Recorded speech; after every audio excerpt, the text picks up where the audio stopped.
Bonjour et bienvenue. Alors aujourd'hui ce sera un tirage sentimental que je vais effectuer avec le Pythia Tarot et l'oracle d'Isawat. On va regarder comment cette personne vous voit, quels sont ses sentiments, qu'est-ce qu'elle a l'intention de faire vis-à-vis de vous, et on va faire une ligne supplémentaire pour savoir ce que vous représentez pour elle. Allez, comment cette personne vous voit?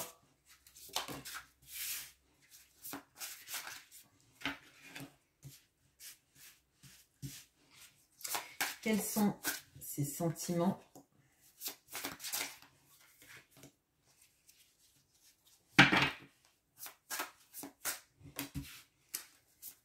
Qu'est-ce qu'elle a l'intention de faire vis-à-vis de vous?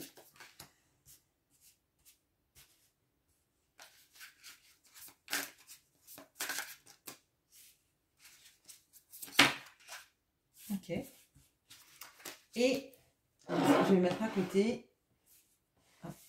Hop, hop. Qu'est-ce que vous représentez pour elle?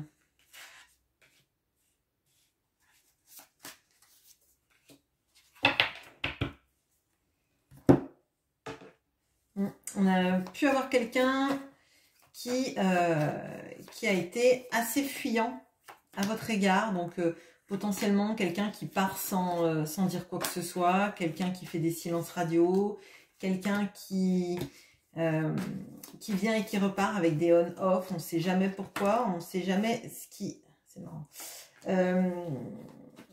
On ne sait jamais ce qui motive cette distanciation, ce silence, alors que on a l'impression que tout se passe bien. On a quelqu'un potentiellement qui sourit sur la photo, quelqu'un dont on ne sait jamais vraiment ce qu'il pense, ou en tout cas l'extérieur ne sait pas forcément ce que cette personne ressent, ce qu'elle pense et comment elle vibre les choses. Alors, comment est-ce qu'elle vous voit? Oh. On a le 2 de coupe et le job, l'as de denier et le playboy, okay. Le 7 de denier et le karma. Bon, alors déjà, comment elle vous voit? On voit le 2 de coupe. Hein. Alors, on voit le 2 de coupe, cependant, dans ce Pythia-là, dans le 2 de coupe, les personnes ne sont pas en train de savourer un verre ensemble. Hein. C'est deux personnes qui se regardent. D'accord? C'est deux personnes qui sentent qu'il y a une alchimie entre eux, mais il y a du travail. Il y a du travail pour venir l'un vers l'autre. Il y a... j'ai l'impression qu'il y a du trajet à faire. Hein. Là, je le vois comme ça. C'est une histoire de temps, c'est une histoire de timing, c'est une histoire de se retrouver en adéquation ensemble dans un moment où les deux sont en synergie. J'ai l'impression qu'il y a de ça. Donc, pour moi, cette personne, elle vous a identifié comme étant quelqu'un de très important pour elle. On va le voir avec ce que vous représentez pour cette personne. Mais en tout cas, comment elle vous voit, c'est clairement, vous lui plaisez, il y a des sentiments amoureux, mais il y a une histoire de timing. Et on va le voir en plus parce que ça se retrouve ici. Bon, alors, ensuite, on a l'as de denier et le playboy. Alors, pour moi, cette personne, elle vous voit comme étant très occupée à vos projets. Alors, vos projets professionnels potentiellement. Dans l'envie en tout cas de vous développer professionnellement parlant, moi j'ai l'impression qu'il y a de ça. Alors les personnes qui sont salariées, il y a des notions peut-être de travailler beaucoup pour avoir une augmentation, changement de statut, etc. Pour les personnes qui sont à leur compte, j'ai l'impression qu'il y a beaucoup de projets qui se mettent en place pour que ça fasse votre... alors j'allais dire votre richesse, mais c'est pas forcément que pécunier. Pécuniaire, pardon. À mon sens, c'est vraiment se développer et tenir en fait le bon bout, la réussite dans ses mains. Donc vous développez votre activité potentiellement. Alors peut-être que ça a été avec des formations, etc. Là, j'ai pas l'indication, mais en tout cas, comme étant très occupé et dans un renouveau, en tout cas. Moi, ce que je ressens, c'est vous mettez du cœur à l'ouvrage. Bon, avec le Playboy, j'ai cette notion-là de cette personne qui vous regarde et qui a l'impression que vous plaisez beaucoup à d'autres. Et alors, moi, là, j'ai l'impression qu'en fait, cette personne, elle vous observe de loin, si elle ne peut pas, en tout cas, c'est dans les pensées, hein, et elle se dit qu'il y a beaucoup de personnes qui vous tournent autour, et je pense que c'est corrélé avec cette histoire de timing qui est pas bon. Plus le karma, mais on va le voir après. Alors peut-être que cette personne cherche des excuses aussi, hein. On peut aussi le voir comme ça, mais là moi j'ai l'impression de quelqu'un de jaloux. Alors les personnes qui vont vous dire par exemple, moi je ne suis pas jaloux, mais qui vont vous faire des micro-scènes ou être suspicieux chaque fois que quelqu'un vous parle, potentiellement ce sont des jaloux pas qui s'ignorent, mais qui ne le disent pas, tout simplement, en se disant que s'ils ne vous disent pas, vous n'aurez pas de prise sur eux. Bon, mais là, il y a clairement de ça, et c'est comme si cette personne, elle voulait pas se donner entièrement, parce que elle n'est pas certaine que vous resteriez, pardon, toute votre vie avec cette personne, ou en tout cas dans une relation suivie. Bon, avec le 7 de denier et le karma, j'ai l'impression que pour elle, vous êtes en train de travailler, sur le karma qui peut exister donc entre vous deux, ou sur votre propre karma, il y a quelque chose en fait, de l'épuration des histoires passées et du poids qu'elles ont sur vos épaules. Alors, bon, ça, c'est assez particulier, mais ce que je ressens, c'est comme si, en fait, cette personne, elle ressentait que c'est pas le bon moment en ce moment pour être ensemble, et qu'il y a des choses que vous faites de votre côté pour améliorer la situation. Alors, là, je vous avoue, on va voir dans la ligne de ce qu'elle veut faire, mais je la sens plutôt passive, hein. J'ai plutôt l'impression que s'il y a du travail à faire, elle se dit que c'est, bah vous le faites, c'est bien. Vous voyez, genre elle doit vous mettre des bons points, vous voyez, bah, c'est bien, tu travailles sur toi, c'est chouette, tu travailles sur nous, c'est chouette, tu travailles sur tous les trucs qu'on devrait bosser à deux et que tu bosses seul. Mais vous voyez, ce genre de choses, de se dire, bah, c'est pas le bon moment, et peut-être même qu'elle se dit, moi demain je m'y mets, mais c'est bien parce que le travail a été commencé par vous, vous voyez. Bon, ok. Les sentiments maintenant. On a le 3 de bâton et le crépuscule. On a le 5 de coupe et la kundalini. Ok. On a les amoureux et l'érable. Bon, alors, alors pour une fois, c'est pas une chanson. J'avais le poème de Victor Hugo. Demain dès l'aube, à l'heure où blanchit la campagne, je partirai d'ici, je sais que tu m'attends.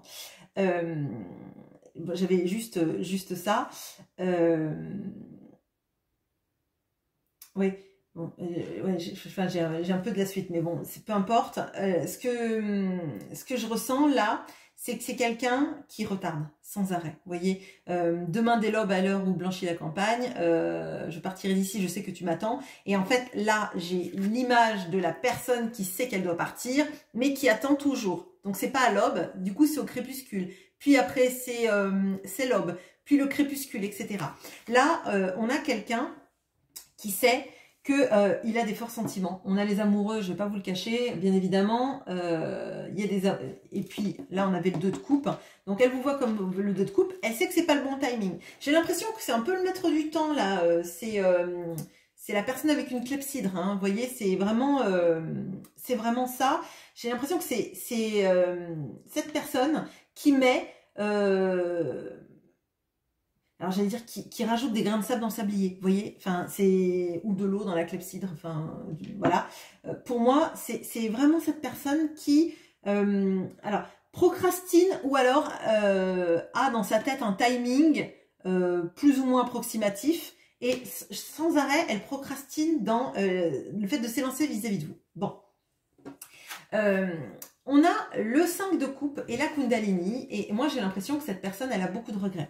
La manière dont elle vous a présenté cette relation, parce que pour moi, elle a misé beaucoup de choses sur le sensuel entre vous. Alors si vous n'avez pas eu de rapport charnel, ça peut être dans les messages, vous voyez, dans cet échange-là, où finalement, on a l'impression qu'on est un petit peu j'allais dire le destinataire de sexto, ou vous voyez ce genre de choses. Mais pour moi, elle regrette d'avoir fait passer ça comme image, parce que clairement avec le 5 d'épée, on a les regrets de la personne. On a l'impression qu'on est passé à côté d'un moment de sa vie. Alors ça sera encore plus vrai si vous vous connaissez depuis longtemps, que l'histoire elle a commencé puis s'est arrêtée, puis a recommencé puis s'est arrêtée, etc., etc. Là on ressent que finalement cette personne elle voulait pas donner son cœur. Elle a donné son corps, ou en tout cas un échange charnel, énergétique ou réel, et ça a un petit peu biaisé la relation, parce que vous, j'ai l'impression qu'à un moment donné, vous vous êtes dit, en fait c'est juste pour ça, je ne suis juste bonne que pour ça, sauf que c'était pas le cas. Bon. On a les amoureux et l'érable, et pour moi, cette personne... Elle sait que vous êtes la bonne personne, elle sait que vous êtes la personne qu'elle aime. D'ailleurs, si vous regardez bien... Ah, c'est marrant. Ce personnage, c'est un peu ce personnage-là, sauf que là, il est... cette femme-là, elle est destinée à Cupidon. Et que là, c'est un autre personnage, hein, c'est pas Cupidon du tout. Bon, bref. Pour moi, en fait, cette personne, elle sait que vous êtes la bonne personne pour elle. Elle sait que vous êtes la personne qui lui est destinée et qu'elle a choisi au plus profond de son cœur, mais ça lui coûte. Avec l'érable, on a cette notion-là on récolte le sirop d'érable en saignant l'érable, quoi, en fait, en lui faisant du mal. Pour moi, vraiment, c'était plus facile pour elle d'imaginer une relation purement charnelle ou purement dans le plaisir, je dirais, ça peut être même des échanges légers, on va dire, hein, ça peut être ça, plutôt que dans les grandes déclarations d'amour, les grandes actions d'amour, d'accord? Donc là, en fait, elle s'en veut parce qu'elle sait qu'elle a des sentiments, mais qu'elle ne vous l'a pas montré de la bonne manière, et qu'elle sait aussi qu'elle procrastine parce que là, il y a une vraie temporalité qui se pose dans votre relation. Et là, je ne serais pas surprise que vous me disiez, ouais, moi j'en ai ras-le-bol de l'attendre, ça fait... X temps, maintenant ça va bien, son timing il est bien sympa, mais en fait si c'est lui le maître du temps et pas moi, en fait quelle place j'ai à moi dans la relation, est-ce que je ne subis pas tout le temps le timing de cette personne, ses procrastinations et sa difficulté finalement à accepter que oui, elle a des sentiments pour vous, mais il ne faut pas que ça la fasse souffrir en fait. C'est beau d'aimer quelqu'un. Ce qui fait mal, c'est souvent l'espoir qu'on pose dans une relation. Ou ne pas être aimé en retour. Mais là, en l'occurrence, cette personne, elle vous aime. Ça lui fait du mal de vous aimer. C'est quand même particulier. Bon, alors, qu'est-ce qu'elle a l'intention de faire vis-à-vis de vous? On a le 5 de denier et la balance. On a la lune et on a l'éclipse. On a la reine de denier et la route. Bon, alors, bon, chouette. Alors, enfin, oui, chouette. Bon, alors, là, cette personne, je vous ai dit, tout à l'heure, on avait ça en dos de deck. Ça m'annonce que c'est quelqu'un qui peut faire des silences radio, des fuites, des revenir, des je viens, je pars, je viens, je pars, je viens, je pars, etc. Et qu'à chaque fois, en fait, ça vous fait mal.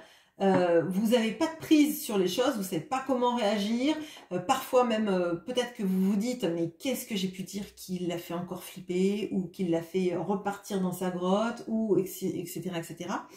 Et là, cette personne, clairement, ce qu'elle veut, c'est arrêter d'avoir un comportement dans lequel vous vous sentez rejeté et dans lequel elle n'est pas juste vis-à-vis de vous, d'accord? Bon, super. On a la lune et on a l'éclipse. Pour moi, cette personne, ce qu'elle veut faire, c'est donc arrêter en fait d'être toujours dans ses peurs, parce que elle ressent des choses très fortes pour vous. Et je vous ai dit, là, on a les amoureux et elle a peur de cet amour, ça lui fait mal. Et pour moi, ce qui lui fait mal, c'est pas l'amour qu'elle ressent, ce sont les peurs qui sont associées. Ce sont ces incertitudes, comme si vous aviez en face de vous un mathématicien et que cette personne était extrêmement pragmatique et cartésienne, et que vous lui disiez, mais moi, je ressens que tu vas pas bien. Ah bon, tu te bases sur quoi? Sur mon teint, sur ci, sur ça, etc. Comme quelqu'un qui chercherait des données factuelles à ce qui se passe, vous voyez. Et là, elle a peur de tout ce qu'elle ressent, qu'elle ne comprend pas, qu'elle ne maîtrise pas, qu'elle ne quantifie pas, qu'elle ne rationalise pas, clairement. Et elle aimerait, en fait, chasser ces peurs-là, parce qu'elle se rend compte que ça l'handicape. D'ailleurs, c'est pour ça que, potentiellement, on a quelqu'un qui est plus charnel que démonstratif dans l'amour, en tout cas dans l'affirmation de l'amour, parce que le charnel, c'est, alors j'allais dire c'est facile, mais c'est pas forcément facile, c'est quelque chose qui est plus instinctif, voilà, bon, et qu'on maîtrise différemment que les sentiments amoureux. Voilà, bon. Donc pour moi, là, cette personne, elle a envie d'éclipser ses peurs, d'éclipser toute la partie d'elle qui l'effraie. Vous voyez d'ailleurs, on a les loups là, qui accompagnent Hécate, et pour moi, c'est vraiment ça, c'est arrêter en fait de se laisser driver par toutes les peurs qu'on a, qui nous font grossir les situations, qui nous font imaginer toujours le pire. Et on a la reine de denier et la route, ce qui me fait dire que cette personne, effectivement, elle a envie d'aller sur son chemin vers vous. Donc de commencer à partir. Alors on a la reine de denier, on n'a pas le cavalier de denier, mais on voit bien qu'il y a du temps. Hein. C'est toute une notion de temps, c'est une notion aussi de sécurisation.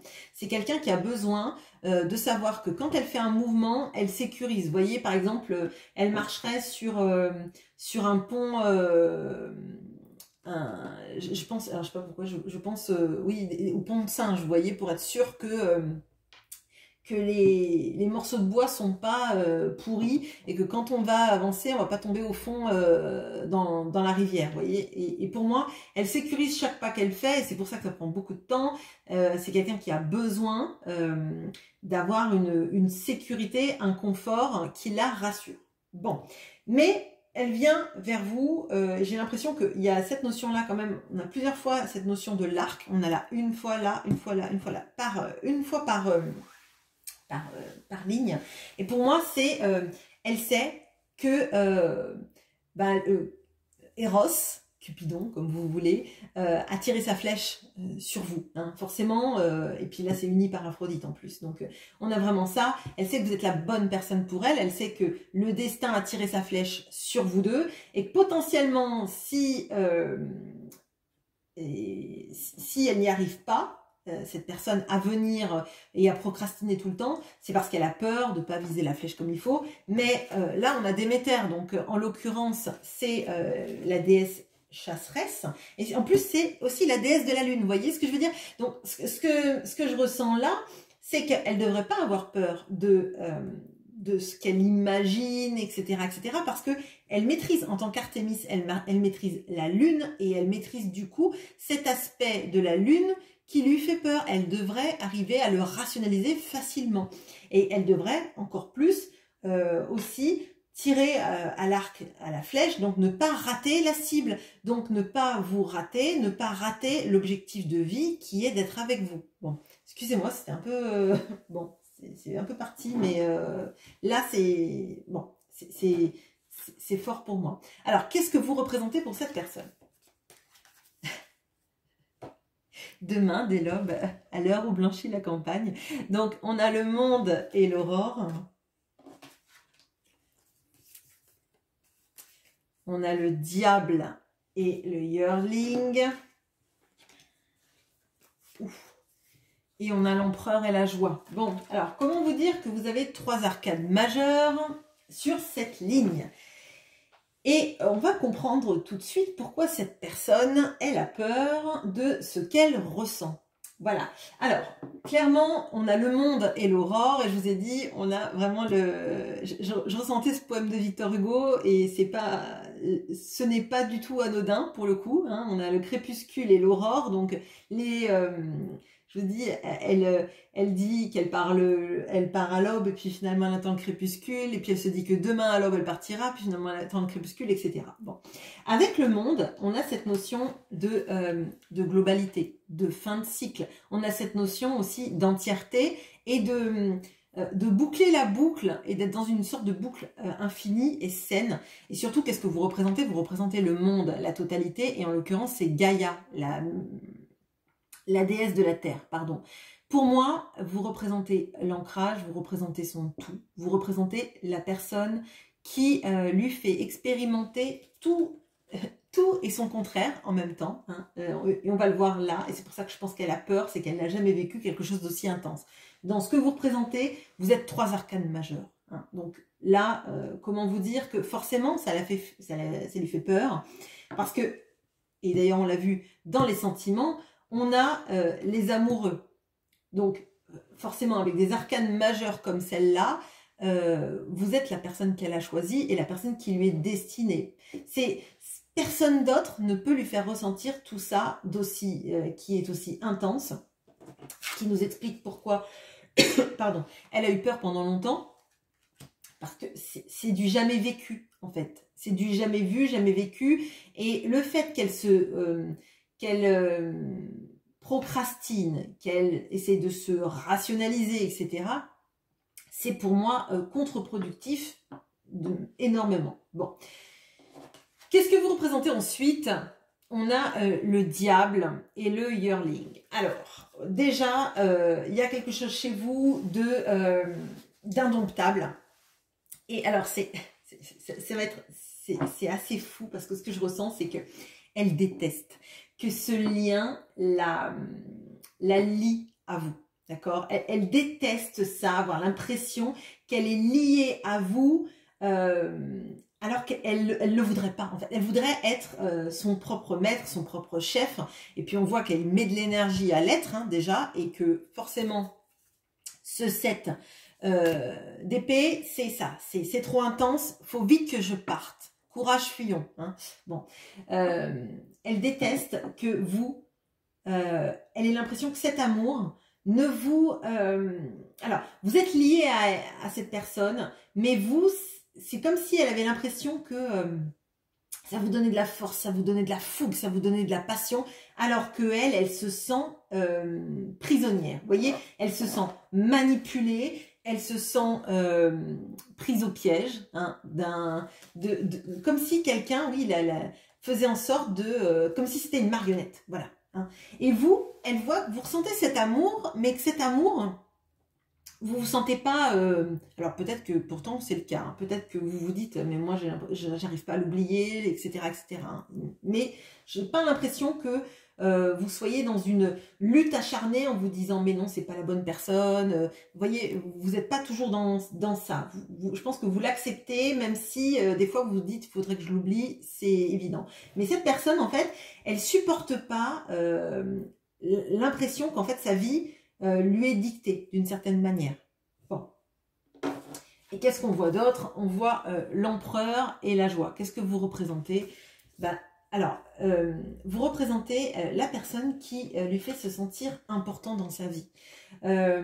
Moi, j'ai l'impression que quand vous êtes ensemble, cette personne, elle se sent forte et fragile à la fois, mais forte parce que elle a l'impression que personne ne l'a aimée comme ça, personne ne l'a mis sur un piédestal comme ça, personne ne lui a montré qu'il était la personne la plus importante du monde. Vous voyez, c'est vraiment ce que je ressens. Et de se sentir dans sa vie aussi important, c'est une joie énorme. Et peut-être que d'ailleurs, elle supporte pas ça. Hein. Elle supporte pas parce qu'elle se dit, mais si un jour vous lui enlevez le piédestal sur lequel il est, sur son trône, je dirais quelque part, cette personne, elle se sentira comme n'ayant plus jamais aucune valeur auprès de personne. Et maintenant qu'il a goûté à ça, comment revenir à une vie d'avant dans laquelle en fait on est un maillon de la chaîne, on est un wagon du train. Bon. Là pour moi, on a quelqu'un qui lutte sans arrêt pour les sentiments qu'il a, mais alors je vous le dis clairement, avec toutes ces arcanes majeures, c'est pas quelqu'un qui peut vous oublier, c'est pas quelqu'un qui peut aller contre cette relation. De toute façon, vous êtes une marque indélébile dans sa vie, avec 5 arcanes majeures dans ce tirage, vous êtes indélébile. Vous êtes la personne qu'elle veut fuir, mais qui lui apporte le plus de bonheur. Vous êtes la personne à qui elle pense tout le temps. Potentiellement, vous pouvez emplir ses nuits, sa vie, etc. Et plus elle essaye de s'éloigner de vous, plus on lui rappelle qu'il y aura un jour il n'y aura plus de sable dans le sablier, il sera l'heure de venir. Après, ce sera à vous de voir si vous voulez cette personne, quand elle décidera de venir ou pas. Et là, bon, bah, ça c'est propre à vous et c'est votre libre arbitre, mais c'est dans le tirage, en tout cas, cette personne, elle ne pourra pas fuir indéfiniment parce que si elle procrastine sans arrêt, finalement, c'est un cycle sans fin et elle sera toujours ramenée à vous. Voilà ce que j'ai pour vous. Je vous souhaite une très bonne journée. À bientôt.